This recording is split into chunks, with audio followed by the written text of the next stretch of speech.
एक घने जंगल में एक शेर और उसके 4 सेवक लोमड़ी, चीता, चील और भेड़िया रहते थे।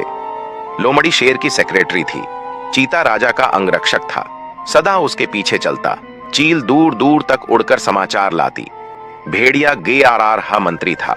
उनका असली काम तो शेर की चापलूसी करना था। इस काम में चारों माहिर थे, इसलिए जंगल के दूसरे जानवर उन्हें चापलूस मंडली कहकर पुकारते थे। शेर शिकार करता, जितना खा सकता वह खाकर बाकी अपने सेवकों के लिए छोड़ जाया करता था। मजे में चारों का पेट भर जाता। एक दिन चील ने आकर चापलूस मंडली को सूचना दी, दोस्तों, सड़क के किनारे एक ऊंट बैठा है। भेड़िया चौंका, ऊंट किसी काफिले से बिछड़ गया होगा। चीते ने जीभ चटकाई, हम शेर को उसका शिकार करने को राजी कर लें तो कई दिन दावत उड़ा सकते हैं। लोमड़ी ने घोषणा की, यह मेरा काम रहा। लोमड़ी शेर के पास गई और अपनी जुबान में मिठास घोलकर बोली, महाराज, दूत ने खबर दी है कि एक ऊंट सड़क किनारे बैठा है।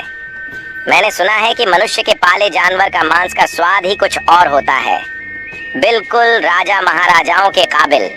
आप आज्ञा दें तो आपके शिकार का ऐलान कर दूं। शेर लोमड़ी की मीठी बातों में आ गया और चापलूस मंडली के साथ चील द्वारा बताई जगह जा पहुंचा। वहां एक कमजोर सा ऊंट सड़क किनारे निडाल बैठा था। उसकी आंखें पीली पड़ चुकी थीं। उसकी हालत देखकर शेर ने पूछा, क्यों भाई, तुम्हारी यह हालत कैसे हुई? ऊंट कराहता हुआ बोला, जंगल के राजा, आपको नहीं पता कि इंसान कितना निर्दयी होता है। मैं एक ऊंटों के काफिले में एक व्यापार माल ढो रहा था। रास्ते में मैं बीमार पड़ गया, माल ढोने लायक नहीं रहा। उसने मुझे यहाँ मरने के लिए छोड़ दिया। आप ही मेरा शिकार कर मुझे मुक्ति दीजिए। ऊंट की कहानी सुनकर शेर को दुख हुआ। उसके दिल में राजाओं जैसी उदारता दिखाने की बात आई।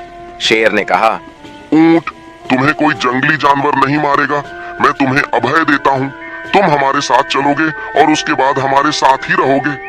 चापलूस मंडली के चेहरे लटक गए। भेड़िया फुसफुसाया, ठीक है, हम बाद में इसे मरवाने की कोई तरकीब निकाल लेंगे। फिलहाल शेर का आदेश मानने में ही भलाई है। इस प्रकार ऊंट उनके साथ जंगल में आया। कुछ ही दिनों में हरी घास खाने व आराम करने से वह स्वस्थ हो गया। शेर के प्रति वह ऊंट बहुत कृतज्ञ हुआ। शेर को भी ऊंट का निस्वार्थ प्रेम और भोलापन भाने लगा। ऊंट के तगड़ा होने पर शेर की शाही सवारी ऊंट के ही आग्रह पर उसकी पीठ पर निकलने लगी और वह चारों को पीठ पर बिठाकर चलता। एक दिन चापलूस मंडली के आग्रह पर शेर ने हाथी पर हमला कर दिया। दुर्भाग्य से हाथी पागल निकला। शेर को उसने सूंड से उठाकर पटक दिया। शेर उठकर बच निकलने में सफल तो हो गया, पर उसे चोटें बहुत लगीं। शेर लाचार होकर बैठ गया। शिकार कौन करता? कई दिन न शेर ने कुछ खाया और न सेवकों ने। कितने दिन भूखे रहा जा सकता है? लोमड़ी बोली, हद हो गई। हमारे पास एक मोटा ताजा ऊंट है और हम भूखे मर रहे हैं। चीते ने ठंडी सांस भरी, क्या करें, शेर ने उसे अभयदान जो दे रखा है। देखो तो ऊंट की पीठ का कुबड़ कितना बड़ा हो गया है। चर्बी ही चर्बी भरी है इसमें। भेड़िए के मुंह से लार टपकने लगी। ऊंट को मरवाने का यही मौका है। दिमाग लड़ाकर कोई तरकीब सोचो। लोमड़ी ने धूर्त स्वर में सूचना दी, तरकीब तो मैंने सोच रखी है। हमें एक नाटक करना पड़ेगा। सब लोमड़ी की तरकीब सुनने लगे। योजना के अनुसार चापलूस मंडली शेर के पास गई।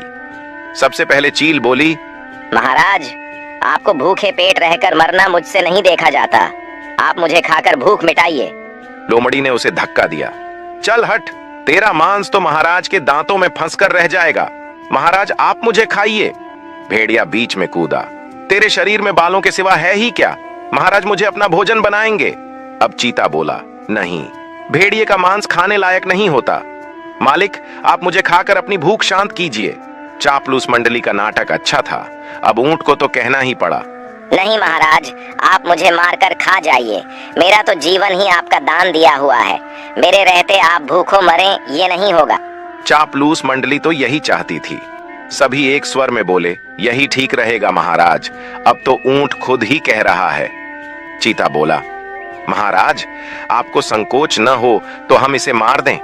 चीता व भेड़िया एक साथ ऊंट पर टूट पड़े और ऊंट मारा गया। शिक्षा, चापलूसों की दोस्ती हमेशा खतरनाक होती है, इनसे सदा बचकर रहना चाहिए।